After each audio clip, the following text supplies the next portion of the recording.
तुम प्रश्न करने के लिए नहीं आए हो।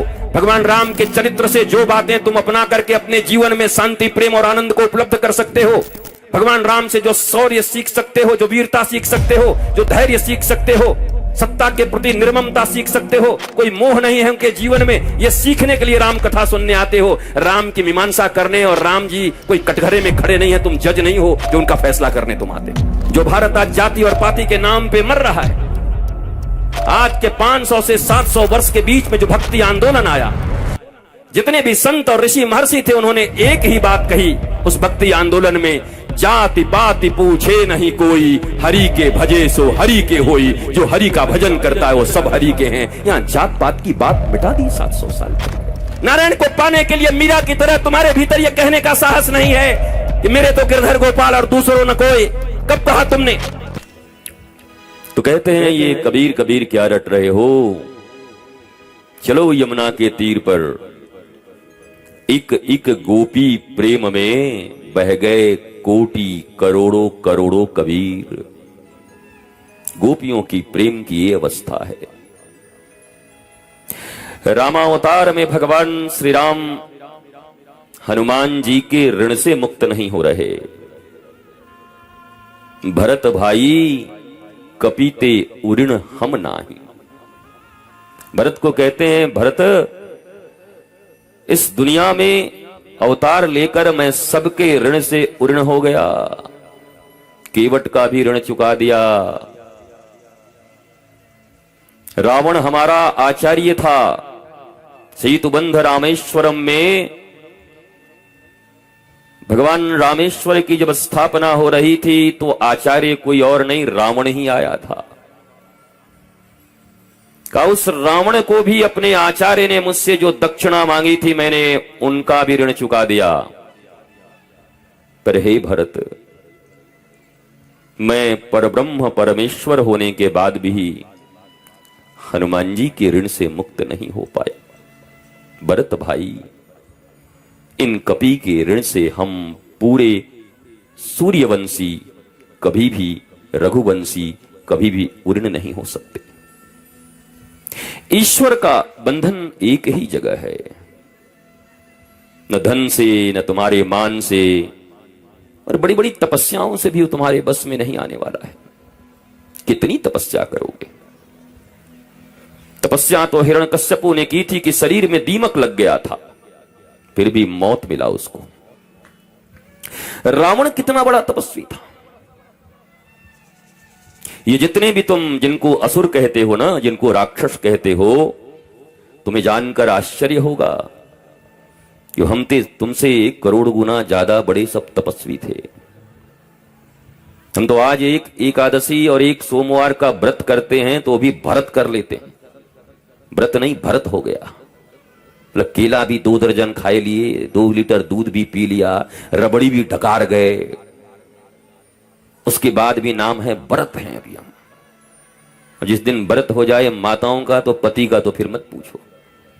आ गए हम व्रती हैं, आपको समझ में नहीं आता। और पति देख रहा है कि केला खाई जा रही है, सुबह से रबड़ी खाई जा रही है, वो भी मनाता है कि इसका व्रत न हो बाकी सब हो। ये व्रत हो तो 7वें आसमान पे रहती है। व्रत का अर्थ होता है संकल्प। भारतीयों ने संस्कृत छोड़ दिया और मनमौजी अर्थ निकालने लगे।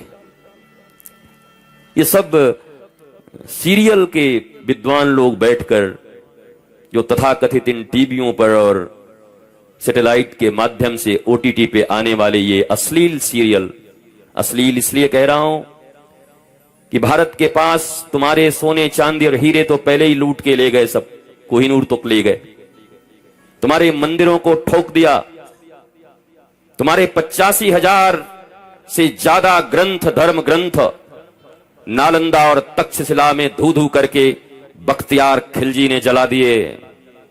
बचे तो तुम्हारे पास कुछ भी नहीं है। अगर कुछ बचा था तो भारत का केवल और केवल सामूहिक परिवार और उसका संस्कार, जिसको सीरियल आज छीनने पे लग गए हैं। मत मिटने देना मेरी माताओं। अगर ये परिवार टूटा भारत का और हमारे संस्कार मिटे इन सीरियलों के कारण, तो अब भारत के पास कुछ है नहीं। ये आक्रमण है तुम्हारे ऊपर। तुम तो सोचते हो कि फ्री में आजकल बहुत सस्ता डिश मिल गया है। सस्ता नहीं मिल गया, गुलामी देने का बहुत बढ़िया एक प्रपोजल दिया है। भारत जहां रामचरितमानस सुनने के लिए लोग बैठे हैं, जहां भैया भरत और राम के बीच अयोध्या की गद्दी फुटबॉल बन गई है। दोनों किक कर रहे हैं, राम जी मार रहे हैं तुम्हारा है, भरत जी कह रहे हैं आपका है, आप बड़े हो।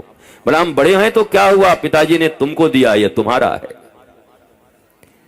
इस रामचरितमानस के रामायण के अखंड पाठ लोग करवाते हैं। मेरे पास तो एक आदमी आया, कहा गुरुजी अखंड पाठ हम काहे को? बोला भाई से मुकदमा जीत गए, इसके लिए हम बुलाओ। इसकी बुद्धि देखो इसका, ये भाई से मुकदमा जीत गया, एक हाथ जमीन का, 40 सालों से लड़ रहा था, इसलिए रामायण करवा रहा। पूरी रामायण की इंसाइक्लोपीडिया यही है, मर्म यही है कि जहां सत्ता फुटबॉल और गेंद बन गई है, भगवान राम के लिए सत्ता महत्वपूर्ण नहीं है। भगवान राम के विरोध करने वाले उस पूरे अयोध्या में केवल 2 लोग थे, कुबड़ी मंथरा, और उस समय जिनकी बुद्धि खराब हो गई थी कैकई। बाकी सारी अयोध्या, यहां तक पिता ने भी कह दिया था भरत तो तुम्हारी बात मानता ही है, पर हे राम चूंकि सेना के सेनापति भी आप हो, आपके पास पावर है, आप मुझे कैद कर लो, जेल में डाल दो और शासन करो। अगर आपको लगता है मेरा वचन न टूटे, वचन भी तोड़ने को राजी हूं, पर आपको लगता है कि मेरे वचन नहीं टूटने चाहिए, तो आपके पास अधिकार है, आप अधिकार का प्रयोग करिए, क्योंकि जनमत आपके साथ है, बहुमत आपके साथ है। पूरी अयोध्या की जनता चाहती है। आज भी तो जनमत से ही सब कुछ चल रहा है, पर मेरे भाई बहन, रामचरितमानस जनमत और बहुमत से नहीं चलता। रामचरितमानस में जो विद्या हमें सिखाई गई है, न जनमत की न बहुमत की, ये नीति मत और धर्म मत की यहां पर राज चलते हैं। जब धर्म मत परिवार में हो, धर्म मत हमारे भारत में हो, धर्म मत हमारे समाज में हो, तब जाकर रामचरितमानस के राम की कथा सुनने के हम योग्य हो सकते हैं। कुछ नहीं होता बहुमत से। बहुमत की सरकारें बनती हैं, रोज गिरती, 4 इधर से फुदक के उधर जाते हैं, फिर 4 इधर से फुदक के उधर जाते हैं, ये चलता रहता है। पर राम के पास सत्ता थी, भगवान राम के पास सत्ता है, कोई नहीं रोक सकता। पूरी अयोध्या की जनता कहती है कि 2 पागलों के कारण मैं अपने प्रभु को छोड़ने वाला नहीं हूं। एक तो ये दहेज में आई है कुबड़ी मंथरा, जिसकी बुद्धि इतनी धीर है, और दूसरी इसके संसर्ग में रहने के कारण कैकेयी की भी बुद्धि खराब हो गई है। उस मंथरा की संगति में कैकेयी की भी बुद्धि समाप्त हो गई। इसलिए इन दोनों की बात हम नहीं सुनेंगे, हम जनमत की बहुमत की बात सुनेंगे और राम को ही राजा बनाएंगे। पर भगवान राम ने उस समय धर्म मत का पालन किया, पिता और माता की आज्ञा का पालन किया। और ये बात भी सत्य है, सारी दुनिया इस बात को जानती है। अगर राम उस समय युवराज बन गए होते तो एक था राजा, एक थी रानी, दोनों मर गए, खत्म कहानी, इतने में कहानी शेष हो जाती। परंतु अगर जिस दिन राम 14 वर्ष के लिए बन गए तो लोग कहते हैं राम बन गए तो राम बन गए, अगर बन न जाते तो राम बन न पाते। आज जिन मर्यादा पुरुषोत्तम राम की पूजा हो रही है, ये 14 साल के वनवास के बाद है। नहीं तो एक युवराज थे, साधारण से युवराज, ऐसे राजा, ऐसे प्रिंस, ऐसे प्रिंसेस, ऐसे क्राउन, ऐसे चार्ल्स प्रिंस न जाने कहां कहां पूरी दुनिया में भटकते फिरते हैं।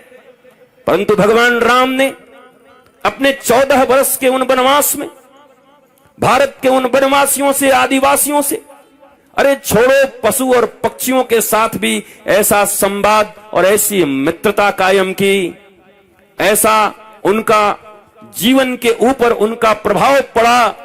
वो चाहते न जनकपुर से कोई सेना मंगवाई, अरे चलो एक बार वनवास चले गए थे, लेकिन अचानक जब उनके ऊपर विपदा आ गई, माता सीता का हरण हो गया, तब तो खबर भेजना था कि भाई देखो अब तो विपदा आ गई, अयोध्या, जनकपुर और चारों तरफ से सेना भेजो, रावण पर आक्रमण करना है। एक को नहीं खबर किया राम जी ने।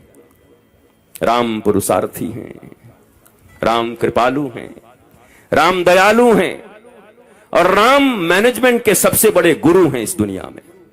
इस दुनिया में जब लोग अभाव का रोना रोते हैं और राम का नाम लेते हैं तो मुझे लगता है बस नाम ही लेते हैं, पर राम को जानते भी नहीं, सुनते भी नहीं, अपनाते भी नहीं। नाम तो लेते हैं पर राम के किसी गुण को कभी अपने जीवन में अपनाया नहीं।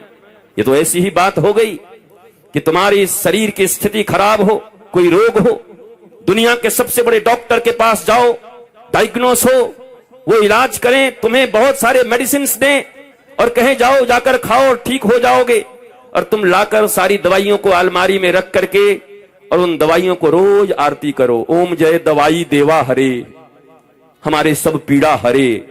कुछ नहीं हरा जाएगा, चले जाओगे करते करते एक दिन। उन दवाइयों का सेवन करना होगा, उन औषधियों को इंटेक करना होगा, इनहेल करना होगा। जीवन में जो परहेज बताए हैं उन परहेजों को मानना होगा, वो औषधि भी लेनी होगी और परहेज भी मानना होगा। तो जीवन जो रोग युक्त हो गया है, अगर ये दोनों काम सही समय से कर लिया जाए तो फिर हमारा शरीर रोग मुक्त होकर के स्वस्थ हो जाता है। ऐसे ही भगवान राम का नाम बहुत पावरफुल है। भारतवासियों, झारखंड वासियों और बेरमो वासियों और फुसरो वासियों, फुसरो भी आसी पास है ना, फुसरो वासियों, राम के नाम के साथ साथ राम के कथा का मर्म समझना और उसे अपनाना। जीवन में जब ऐसे कोई परिस्थितियां खड़ी हों, आजकल तो हमने ऐसा सुना, हम अरुणाचल प्रदेश में एक भूतपूर्व सीएम आत्महत्या कर गए, बहुत पहले हार गए। तो एक व्यक्ति को टिकट नहीं मिला चुनाव का तो जहर खा लिया। ये भारत में रोज घटनाएं घट रही हैं। भगवान राम को कल राज्याभिषेक होना है, युवराज बनना है।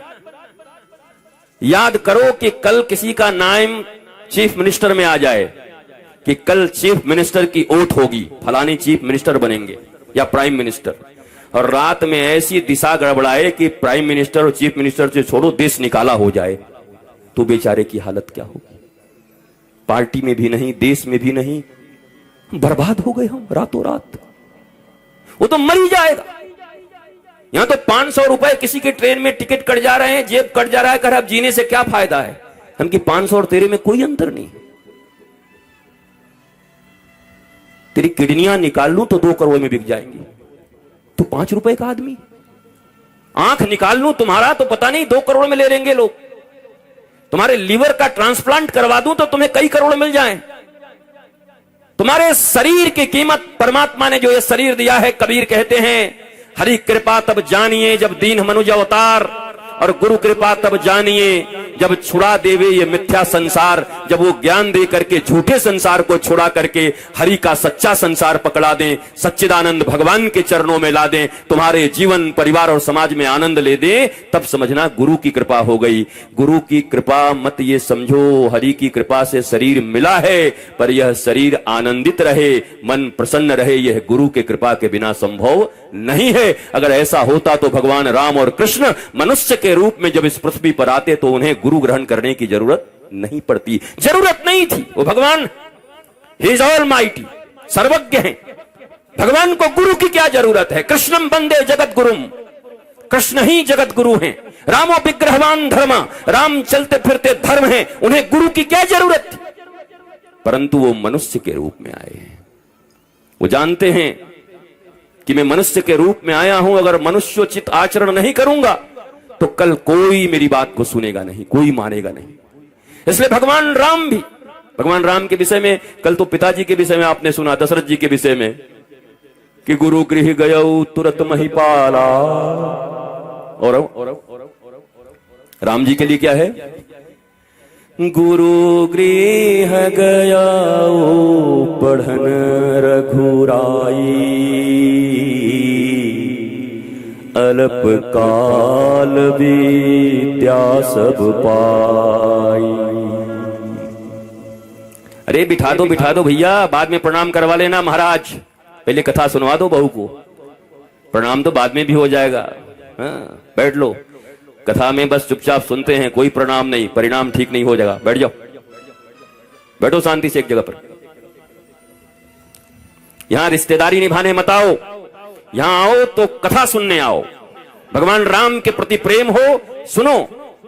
वो बिटिया या आप भी हो, आपको आशीर्वाद तभी मिलेगा जब राम के कथा में आपकी भावना जमेगी, क्योंकि तुम्हारे प्रणाम से वो माताएं भी डिस्टर्ब होंगी जो सुन रही हैं, क्योंकि प्रणाम तो सबको अच्छा लगता है। सोचेंगे अच्छा आया होना, आशीर्वाद, जियो जियो जियो जियो, खूब स्वस्थ रहो, खुशी रहो। माता खुद ही खुश नहीं है, दूसरे को आशीर्वाद दे रही है, सुखी रहो। सुख तो तभी मिलेगा जब धर्म को आप्यायन करोगे, धर्म को अपनाओगे।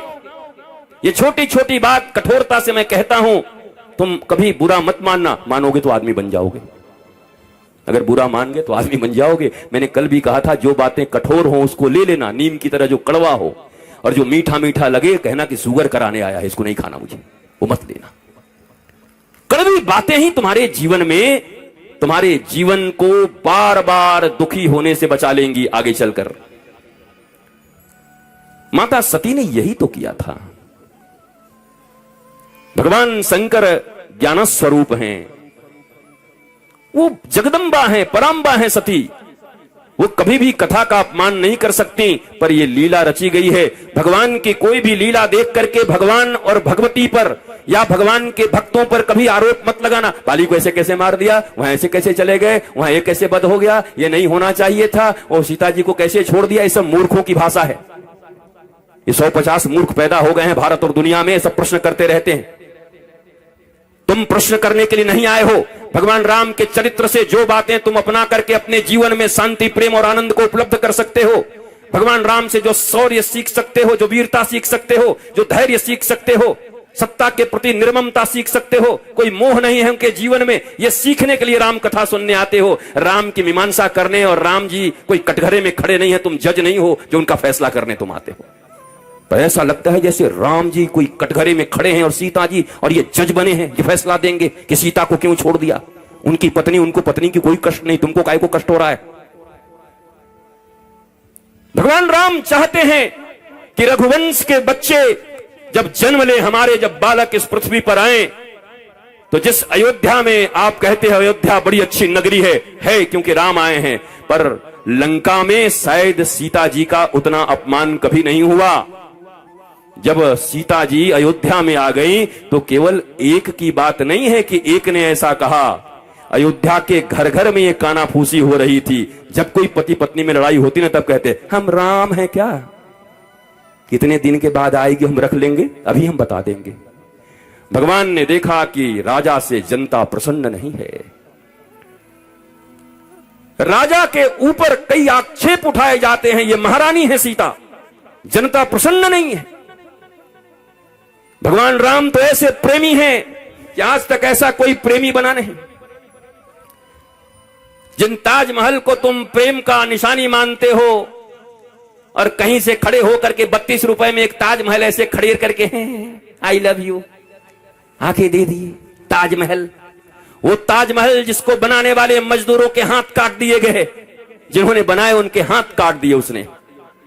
वो ताजमहल जिसके बनने के बाद, जिसके लिए बनवाया, उसकी मृत्यु हुई तो उसके बाद भी 10 शादियां कर ली उसने। ये कैसा प्यार है, ये कौन सा प्रेम था। ताजमहल कभी प्रेम की निशानी नहीं हो सकती। अगर इस पूरे दुनिया में प्रेम की कोई निशानी है तो एक ही निशानी है, पैदल निकले हुए भगवान श्री राम। न कोई सेना है, न कोई साथ है, बानर और भालुओं का साथ लेकर के। अरे छोटी मोटी नदी पर पुल बनाने में भी झारखंड की सरकारों को 10 साल लग जाते हैं, लेकिन समुद्र के ऊपर पुल बांध दिया भगवान राम ने बानर और भालुओं के साथ अपनी पत्नी के प्रेम में। अगर कभी प्रेम की कोई निशानी हो सकती है तो राम सेतु हो सकती है। राम सेतु देना प्रेम अगर कभी हो तो छोटा सा राम सेतु लेना, बोला ये लो, कभी संकट में फंस जाओगी तो समुद्र में पुल बना के भी आ जाऊंगा। भगवान राम का यह सेतु लो, ये याद करवाना। ये ताजमहल कब से प्रेम की निशानी हो गई। ये गुलामों की भाषा भारत ने सीख ली है। ये रोमिला थापर के इतिहास, ये लिखे हुए इन लोगों के इतिहास, जिन लोगों ने ऐसे इतिहास लिखे हैं कि तुम्हारे वीरों, तुम्हारे सपूतों, तुम्हारे धार्मिक लोगों का कहीं कोई आख्यान नहीं है। आख्यान पता नहीं 1526 में कौन आया, उसका बेटा कौन था, उसका बेटा कौन था, उसका बेटा कौन था। भाड़ में जाओ, उसका बेटा कौन था, हमें क्या मतलब किसका बेटा कौन था। हम पढ़ेंगे तो भगवान राम के विषय में, हम पढ़ेंगे तो छत्रपति शिवाजी के विषय में, हम पढ़ेंगे तो महाराणा प्रताप के विषय में, हम पढ़ेंगे तो महाराज भीलों के विषय में, हम पढ़ेंगे तो झांसी की रानी के विषय में, हम पढ़ेंगे तो सबरी माता के विषय में। हम क्यों पढ़ने जाए कौन कहां से कितने ईस्वी में आया, उसका बेटा कौन, उसका दादा कौन, उसका चाचा कौन। ये सब भगोड़े थे, आक्रांतकारी थे, आक्रमण करने वाले थे। आए इनको मार के भगा दिया गया। अब इनका क्या इतना पढ़ना इतिहास में। इतिहास पढ़ाओ कि एक सड़क पर चलने वाले बालक जिनकी माता जीजाबाई और गुरु समर्थ श्री रामदास की कृपा से छत्रपति शिवाजी महाराज ने हिंदवी स्वराज का कायम कर दिया, पूरे भारत में एक शानदार मराठा साम्राज्य कायम किया। ऐसे शिवाजी के इतिहास को पढ़ो। जिन घास की रोटी को खा करके, घास की रोटी दो लोगों ने खाई, एक रघुकुल, जिन राम की कथा तुम सुनने आए हो, वो रघु घास की रोटी खाते थे, अस्तबल में बैठ करके घास खा रहे थे। जब उनके पास विप्र का बालक आया था दक्षिणा लेने के लिए, उसके बाद भी उन्होंने इतनी दक्षिणा दी, वो आश्चर्यचकित हो गया। आप खुद घास खाते हो अस्तबल में। रघु रघु रघु रघु। भगवान के इस कुल में आने के बाद भी आज तक कोई राम वंश नहीं कहता, कोई दशरथ वंश नहीं कहता, कोई दिलीप वंश नहीं कहता, कोई अज कुल नहीं कहता, रघुकुल कहता है। जहां स्वयं भगवान आए हो वहां भी राम कुल नहीं कहा जा रहा। जरा सोचो, भगवान उस कुल में आए हैं। अरे भगवान के चरित्र का क्या वर्णन करें। अगर भगवान के पूर्वजों के चरित्र का वर्णन हो तो शायद भारतवर्ष में हजारों वर्ष में राम जी के पूर्वजों के चरित्र का वर्णन भी संभव नहीं है। राम तो स्वयं भगवान है, उनके चरित्र का वर्णन क्या कर सकते। दिलीप का करोगे, भगीरथ का कर पाओगे? ये कैसे कैसे राजा शिवी कौन से लोग हैं। हरिश्चंद्र एक साधारण, हरिश्चंद्र के जीवन में क्या है देखो। हरिश्चंद्र जी कौन है? एक साधारण राजा है, कौन नाम लेता। अगर उनके जीवन में उनके गुरु ने उनसे दक्षिणा न मांगी होती, जिस समय मांगा था उस समय, तो अगर आज ऐसी कोई दक्षिणा मांग ले तो लोग कहेंगे गुरु है कि कसाई है। और अभी सब कह रहे हैं सत्यवादी हरिश्चंद्र। इतिहास बड़ी गाते हो, पर वर्तमान में करने में आए तो पीछे हट जाते हो। वो हरिश्चंद्र जिन्होंने सपने में गुरु को दान दिया, और गुरु ने कहा कि दक्षिणा कौन देगा। बोला महाराज सब तो आपको दे दिया। बोला अभी पत्नी तो है। अगर आज मैं किसी को कह दूं कि हमको दक्षिणा चाहिए, बोले बाबा पैसा नहीं है, बोला पत्नी बेच दे, तो हमको लग रहा है कि पुलिस लगवा करके पहले भेजे में मरवाएगा 5 गोली। बोला पत्नी बेच दूं तेरे कारण। और वो भी कहेंगे हम सत्यवादी हरिश्चंद्र के वंशज हैं। खाक वंशज हो, किस बात के लिए। मेरे गुरुदेव सदा कहा करते, मौखिक ज्ञान नहीं व्यवहार, ऐसी शिक्षा को धिक्कार। मौखिक ज्ञान तो बहुत है भारत के पास, पर अमल नहीं करते, अपनाते नहीं। ऐसी शिक्षा 2 कौड़ी की शिक्षा है। इस शिक्षा का क्या मतलब है। हम इतना ही जाने पर अपने जीवन में अपनाएं। जो भारत आज जाति और पाति के नाम पे मर रहा है, आज के 500 से 700 वर्ष के बीच में जो भक्ति आंदोलन आया, जितने भी संत और ऋषि महर्षि थे, उन्होंने एक ही बात कही उस भक्ति आंदोलन में, जाति पाति पूछे नहीं कोई, हरि के भजे सो हरि के होई। जो हरि का भजन करता है वो सब हरि के हैं। यहां जात पात की बात मिटा दी 700 साल पहले। बड़े बड़े ऋषि और महर्षि इंतजार करते रह गए सबरी के, राम जी के। और राम जी गए भी नहीं, जहां वो थी वहां गए भी नहीं। सबरी के आस पास में मतंग ऋषि की शिष्या थी सबरी। भारतवासियों को हर कथा अधूरी मालूम है। राम जी की भक्त थी सबरी।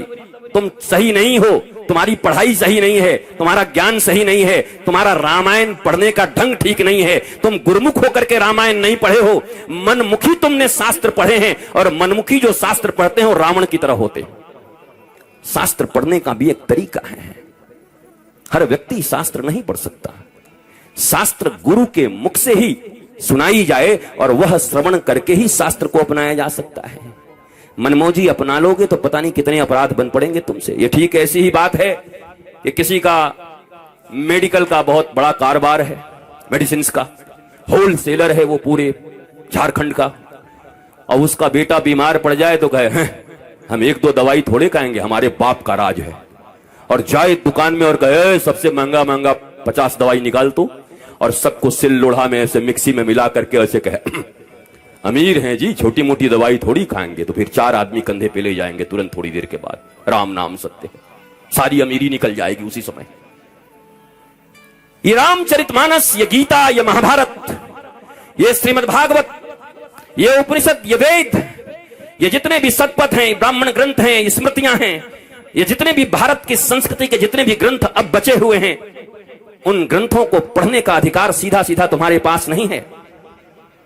उन महापुरुषों के द्वारा तुम्हें सुनने का अधिकार है जिन्होंने कम से कम 12 वर्ष तक अपने गुरु के चरण में रह करके उन वेद इत्यादियों का अध्ययन किया हो, जिनके जीवन में अध्ययन हो, पठन हो, जिनके जीवन में चिंतन हो, मनन हो, निधिध्यासन हो, तब प्रवचन हो। कल जिस कुटीर उद्योग की बात कर रहा था मैं, दुनिया में सबसे बढ़िया धंधा है कथा कहना भी। जिसका बिजनेस न चल रहा हो हमारे साथ चलो, 1 महीने बाद ऐसा लॉन्च करेंगे कि तुम भी कहोगे कि मजा आ गया गुरुजी, तो ऐसा धंधा तो मिला ही नहीं था। जिनके जिनके पास कोई बिजनेस नहीं है, चलो मेरे साथ, भेजो अपने बच्चों को 1.5 महीने के लिए वृंदावन हमारे आश्रम में। ऐसा सुंदर कथा कहने सीख जाएंगे 7 दिन का, और 3 ढाल तंबूरा लेकर के देश में ऐसी कमाई होगी कि 5-7 पीढ़ी तक बाबा जी कहलाओगे, आचार्य जी, आराम से बैठ करके रबड़ी खाते रहना, मौज करते रहना। पर उन कथाओं से भारत में मंगल नहीं हो रहा है। वो कथा और व्यथा बढ़ा रही है। वो कथा जो तुम्हारे जीवन की व्यथा को और समाज की व्यथा को हर ले, वो कथा जो तुम्हारे भारत की गुलामी की व्यथा जो अभी भी तुम्हारे ऊपर हावी है उसे हर ले। कहां है वो कथाएं? कहां है वो मीमांसा? कहां है वो धर्म का मर्म? कहां है वो प्रबुद्ध प्रतिबोध से युक्त महापुरुष लोग? कहां है वो ज्ञानी और गुणीजन लोग जो भारत को जगाने आए हैं, जो मानवता को जगाने आए हैं, जो वसुधैव कुटुंबकम की स्थिरता को इस पूरे विश्व में स्थित करने के लिए आए हुए हैं? कहां ऐसे महापुरुष? लोग पूछते हैं आपने ये प्रोफेशन कब से सुना? ये प्रोफेशन कथा का प्रोफेशन कब से चुना? कथा कोई प्रोफेशन? गुरु शिष्य परंपरा का बोध नहीं है। वर्षों तक गुरु पढ़ाते थे और जाते समय शिष्य एक लौकी दे के चला जाता था। 12 वर्ष तक पढ़ते थे और इतने बड़ी एक लौकी दे करके गुरुजी को, गुरुजी बड़े प्रसन्न, जाओ जाओ जाओ आनंदित रहो। 12 वर्ष की ये फीस होती थी गुरु के पास। भगवान राम भी पृथ्वी पर आए तो तुम्हारे बच्चों की तरह ट्यूशन नहीं लगवाए गए। तुम्हारे पास तो 2 पैसे हो जाएं तो टीचर को घर पे बुलवा करके नौकरों की तरह व्यवहार करते हो। हालांकि वो टीचर कभी गुरु नहीं हो सकते। गुरु और टीचर में बड़ा अंतर है। ध्यान से सुनो भारतवासियों, द्रोणाचार्य टीचर थे इसलिए मारे गए, गुरु नहीं थे। राज सत्ता से जुड़े हुए थे, धर्म के प्रति आस्था नहीं थी। उन्होंने कहा कि चूंकि मैं हस्तिनापुर की गद्दी से जुड़ा हुआ हूं, इसलिए हस्तिनापुर की गद्दी पर जो बैठेगा उसका सहयोग करना मेरा धर्म है। ये कैसा धर्म है? ये कौन सा धर्म है? कृष्ण एक तरफ खड़े हैं, अन्याय एक तरफ खड़ा है, और आप सिर्फ इसलिए अन्याय दुर्योधन और अंधे धृतराष्ट्र के साथ खड़े हो गए क्योंकि वहां से आपकी सैलरी बन के आती है, इसलिए आप धर्म और भगवान के विरुद्ध भी खड़े हो गए। उसके बाद भी कहते हैं हम गुरु हैं। ये कैसी गुरुता है? इसलिए द्रोणाचार्य को भगवान ने कहा युधिष्ठिर को कि जाके झूठ बोल और मरवाओ उसको। युधिष्ठिर ने कहा और कोई नहीं मिला था, हम सत्यवादी, हम ही झूठ बोले, दूसरे से बुलवाओ महाराज। बोला नहीं, हम ऐसे ऐसे से बुलवाते। तेरे कोई बड़ा अहंकार हो गया है, मैं धर्मराज हूं, सत्यवादी हूं, तू ही बोल जा करके, धर्म की सही परिभाषा तुझे सिखाऊंगा। नहीं तो केवल बातों का धर्म हो जाएगा कि सच बोलना है, तुम सच बोलो, झूठ बोलो, लाल को नीला बोलो, नीला को पीला बोलो, कोई फर्क नहीं पड़ता। तुम्हारे बोलने से बस धर्म की स्थापना होनी चाहिए। जिस बात से और जिस कर्म से धर्म की स्थापना हो वही सत्य है, बाकी सब मिथ्या है, बाकी सब झूठ है। इसलिए श्री कृष्ण ने डंके की चोट पर कहा जाओ जाकर के बोलो अश्वत्थामा हतो। मारा गया तेरा बेटा, और जैसे ही वो झुकेगा उसको भी टपका देना फिर, और टपका दिया द्रोणाचार्य को, मार दिया द्रोणाचार्य को। भारतीयों को यह समझना चाहिए, भारतवर्ष के विद्वान, भारतवर्ष के विद्यार्थी, मेरे प्यारे बच्चों, तुम्हारे मन में कभी यह भावना क्यों नहीं आती कि आखिर एक तरफ भगवान और एक तरफ गुरु क्यों खड़े हैं? क्यों भगवान गुरु के विरुद्ध खड़े हैं? क्यों द्रोणाचार्य का वध करवा दिया भगवान ने? यह प्रश्न तुम्हारे मन में क्यों नहीं आता? और इन प्रश्नों के उत्तर कथाओं के माध्यम से क्यों नहीं दिए जाते? भारतीय धर्म का विश्लेषण और विवेचना सत्य के आधार पर क्यों नहीं हो रहा? ये कोई कथाएं नहीं है 7 दिन की कि 7 दिन तक कथा सुने, शंख बजाए, चूरन खाया, केला खाया और निकल गए जय जयकार करते हुए। न सत्य है न नारायण है जिंदगी में, पर सत्यनारायण की कथा चल रही है। न जीवन में कभी सत्य अपनाया, न नारायण से मिलने की कोई अभिलाषा है, न अभिप्सा है। उसके बाद भी सत्यनारायण की कथा सुन ली और कहते हैं हमने धार्मिक काम कर दिया। कहां है सत्य तुम्हारे जीवन में? कहां नारायण तुम्हारे जीवन में? नारायण को पाने के लिए क्या अभिलाषा है तुम्हारे जीवन में? नारायण को पाने के लिए मीरा की तरह तुम्हारे भीतर यह कहने का साहस नहीं है कि मेरे तो गिरधर गोपाल और दूसरों न कोई। कब कहा तुमने? नहीं कह पाते तुम क्या सोचते हो हनुमान जी को और भगवान जी को ठगा जा सकता है? दुनिया में एक से एक लोग हैं हनुमान जी के मंदिर में जाकर के कहते हैं हे बजरंगबली, बस ये 10 करोड़ का ठेका है, ये हो जाए तो 1.25 किलो लड्डू चढ़ाऊंगा। हनुमान जी कहते 1.25 किलो? 1.25 किलो की कीमत कितनी? हनुमान जी का नाम क्या है? ज्ञानी नाम अग्रगण्यम सकल गुण निधानम। ज्ञानियों में अग्रगण्य, IQ जिनका इतना तेज है, आज तक दुनिया में इतना कोई ज्ञानी नहीं हुआ। और तुम्हारे जैसे बुद्धू जाकर के हनुमान जी को बुद्धू बना रहे हैं। तुम जाकर के हनुमान जी के सामने खड़ा होकर के कह रहे हो कि 10 करोड़ का ठेका दिलवा दो तो तुम्हें 11 किलो लड्डू चढ़ा देंगे। हनुमान जी ने कैलकुलेटर के बिना ही जोड़ लिया, 11 किलो लड्डू 1000 रुपए भी मिलेगा तो 11,000, और इसको चाहिए 10 करोड़ और वो भी उधार। कह रहा हो जाएगा तब चढ़ाएंगे। सरकारी ऑफिसों में जाकर के तुम्हारे जूते और चप्पल घिस जा रहे हैं। बड़े बाबुओं और छोटे बाबुओं को पैसे दे करके एडवांस घूस देने के बाद भी काम नहीं हो रहा। और हनुमान जी के मंदिर में जाकर के कह रहे हैं कि तुम ये काम कर दो 5 करोड़ का, तब तुमको 11 किलो लड्डू चढ़ाएंगे। कहां गई भारतवासियों तुम्हारी बुद्धि, तुम्हारी प्रज्ञा? कहां है तुम्हारे में दिमाग? कहां है तुम्हारे बुद्धि? कहां है तुम्हारे विवेक? कहां है तुम्हारी विपश्यना? कौन से ज्ञानी हो तुम? कहां से ज्ञान हरण किया है तुमने? कौन गुरु ने पढ़ाया है तुमको? यह प्रश्न है तुम्हारे ऊपर। हो सकता है तुम एकेडमिक क्वालिफिकेशन में बड़े ऊंचे हो, IAS हो, IPS हो सकता है तुम डॉक्टर हो, इंजीनियर हो। ये इससे तुम्हारे झारखंड है और बिहार में बक्सर में एक DM थे, उन DM का नाम था पांडे जी। पूरे जिले के तनाव नियंत्रण का जिम्मा उनके ऊपर था। परिवार में एक छोटी सी लड़ाई हो गई, उसको हैंडल न कर पाए, तनाव हो गया और गाजियाबाद में जाकर के ट्रेन के नीचे आत्महत्या कर लिया उन्होंने। IAS, इंडियन एडमिनिस्ट्रेटिव सर्विस, भारतीय प्रशासनिक सेवा। आज के दुनिया में किसी का बच्चा अगर IAS बन जाए तो छाती चौड़ी करके चलता है। IAS बन गए, घर में छोटा सा युद्ध हुआ, छोटी सी बात, हैंडल नहीं कर पाए तनाव को, क्योंकि जीविका की विद्या दी होगी घर वालों ने, पर जीवन का विद्या नहीं दिया होगा। ध्यान से सुनो बेरमो और फूसरो वासियों, ध्यान से सुनो मेरे झारखंड के बच्चों, मेरी प्यारी माताओं। इस दुनिया में शिक्षा 2 प्रकार की होती है। एक जीविका की विद्या होती है, जब अपने बच्चे का नाम लिखवाने किसी स्कूल में जाना, चूंकि अभी भारतवर्ष में सनातनी बोर्ड नहीं बना है, सनातन विश्वविद्यालय नहीं बना है, तुम्हारे पास कोई ऐसी चीज नहीं कि तुम अपने बच्चों को जाकर के सनातन विद्या का पढ़ाई दे सको। मैकोले की विद्या पढ़ने के लिए तुम बाध्य हो। 75 साल की आजादी के बाद भी तुम्हारे पास कोई अपनी विद्या, कोई अपनी संस्कृति नहीं है। अभी भी तुम अंग्रेजों की बनाई विद्या को पढ़ते हो। अभी भी तुम्हारे पुलिस एक्ट 1861 के हैं, जो अंग्रेजों ने भारतीयों के ऊपर आक्रमण करने के लिए और भारतीयों को दबाने के लिए बनाया था। तुम्हारे पास अपने नियम नहीं, तुम्हारे पास अपने कानून नहीं, तुम्हारे पास अपनी शिक्षा नहीं, कुछ भी नहीं है तुम्हारे पास अपना। अंग्रेजों के पिट्ठू हैं हम, सारी चीजें अंग्रेजों की बनाई हुई है। जब सनातन विद्यालय बन जाए, और जब तक नहीं बना है मेरी माताओं, जब अपने बच्चों का एडमिशन कराने जाना तो अपने बच्चे को कह देना कि बेटा ये जहां स्कूल है ना, जिस स्कूल में मैं तेरा एडमिशन करा रही हूं, यहां से तू पैसा कमाने सीख जाएगा, इससे ज्यादा कुछ नहीं सीखेगा, कमाने सीख जाएगा ज्यादा से ज्यादा। वैसे भी बेरोजगारी बढ़ गई है, पढ़ने के बाद भी रोजगार नहीं मिलेगा। लेकिन ज्यादा से ज्यादा क्या करोगे? हार्वर्ड से पढ़ करके आओ या बेरमो के सरकारी विद्यालय में पढ़ो। विद्या का, मैं इधर बैठे हुए जितने भी विद्वान लोग बैठे हुए हैं, एजुकेटेड लोग बैठे हुए हैं, लिटरेट बैठे हैं, उनसे पूछता हूं विद्या का उद्देश्य क्या है? एजुकेशन का उद्देश्य क्या है? किसके लिए अपने बच्चों को पढ़ाते हो? तुम खुद किस लिए पढ़े थे? किसके लिए? एम्प्लॉयमेंट के लिए, नथिंग एल्स। रोटी कपड़ा और मकान, 1 दुकान 2 दुकान 5 दुकान 7 दुकान, उसके बाद सीधा स्मशान। यही है तुम्हारी जिंदगी। रोटी कपड़ा और मकान, 70 साल की जिंदगी में 1 से 5 दुकान किए और फिर 4 कंधों पर स्मशान चले गए। इसी के लिए पृथ्वी पर आए थे।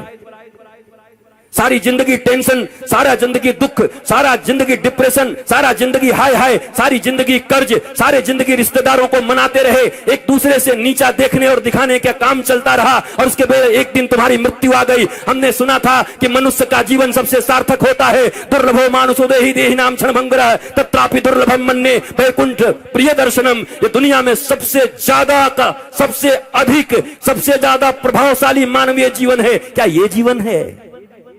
क्या इस जीवन के लिए मनुष्य को श्रेष्ठ बोला गया? ये कौन सी श्रेष्ठता है तुम्हारी? तुम चैन से सो नहीं सकते, तुम चैन से बैठ नहीं सकते, तुम पड़ोसियों का उत्थान नहीं देख सकते, तुम दुख को हैंडल नहीं कर सकते। राम जी के जैसा सत्ता चला जाए, उसके बाद भी जब माता कौशल्या पूछती हैं, राम तुमने सब काम कर लिया ना, सारी पूजाएं कर ली ना, कल मेरे बेटे का राज्याभिषेक होने वाला है, कल तू युवराज बनेगा। तो धीरे से राम जी कहते हैं, मां मेरे पिताजी इतने छोटे थोड़ी हैं। बोला क्या हुआ? मेरे पिताजी ने निर्णय किया है कि छोटे से राज्य अयोध्या का मुझे युवराज नहीं बनाएंगे। पिता दीन मोहि कानन राजू, उन्होंने मुझे बन का राजा बना दिया है, मुझे बन का विराट राजा बना दिया है। ये राम है। रातों रात सत्ता छिन गई, पर अपने पिता को कह रहे हैं, मेरे पिता ने मुझे बन का राजा बना दिया। मां अयोध्या छोटी है, मैं बड़ा हूं ना। तो कहा तू इतना छोटा राज्य संभालेगा? तू बन का राज संभाल जा। लाखों ऋषि महर्षि तेरा इंतजार कर रहे हैं, कई सबरी तुम्हारे लिए बैठी हैं, कई सुतीक्षण बैठे हैं, कई सरभंग बैठे हैं, कई जटायु तुम्हारे लिए बैठे हैं, कहीं सुग्रीव बैठा है बाली से लात खाए। जाओ सबका उद्धार करो।